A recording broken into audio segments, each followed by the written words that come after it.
Hello friends, কেমন আছো তোমরা সবাই? আশা করি ভালো আছো, আর তোমাদের ভালোবাসায় আমরা অনেক ভালো আছি। তো তোমাদের সাথে একটা অনেক দিন ধরে ভিডিও শেয়ার করব ভাবছি, কিন্তু করে ওঠাও হয়ে আসছে না একটু ব্যস্ততার কারণে। তো যাই হোক, আজকে শেয়ার করে দিলাম। তো এই দেখো, কার্তিক পুজো যে গেল অনেক দিন আগে, তো দেখো আমাদের বাড়িতে একটা কার্তিক ফেলে দিয়ে চলে গেছে আমার হাজব্যান্ডের বন্ধুরা। অনেক 1-2 বছর ধরে ভাবছিল ফেলবে, কিন্তু ফেলতে পারেনি, কারণ আমার মেয়ে খুব ছোট ছিল, তো ওর জন্য আর অতটা ফেলতে পারেনি। তো দেখো এবার কার্তিকটা দিয়ে চলেই গেল। আবার দেখো কি করে দিয়ে গেছে, শিকল দিয়ে তালা বেঁধে তারপরে দিয়ে গেছে, মানে যাতে আমরা খুলতে না পারি। কারণ অনেকের মানে আমার হাজব্যান্ডরাই তো এরকম মানে বদমাশি করে অনেকের বন্ধুর বাড়িতে ফেলে দিয়ে আসে।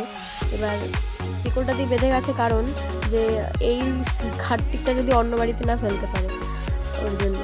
তো কী করবো এখন, এমনভাবে বেঁধে দিয়ে গেছে, না চাবি দিয়ে গেছে না কোনো কিছু, এবার ঘরেও ঢোকাতে পারছি না, আবার বাইরেও বের করে রাখা যাবে না, এমন পরিস্থিতি। দেখো কীভাবে বেঁধে দিয়ে গেছে।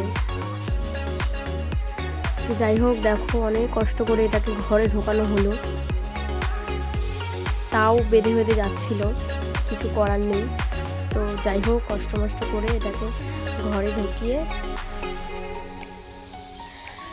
তো দেখো এটা ঘরে রেখে দিয়েছি। এর পরের দিনের ভিডিওটা দেখো, যেটুকুনি পেরেছি এমনিতেই মানে রাতের বেলা ফেলে গেছে, তারপরের দিন গোছানোটা মানে খুবই অসম্ভব ব্যাপার, তাও যেইটুকুনি পেরেছি ঠাকুরের আশীর্বাদে সেটুকুনি করেছি। তো এই দেখো ভোগের প্রসাদ কাটা হয়েছে, ভোগের প্রসাদ এই যে বানানো হয়েছে, সব রেডি হচ্ছে আর কি।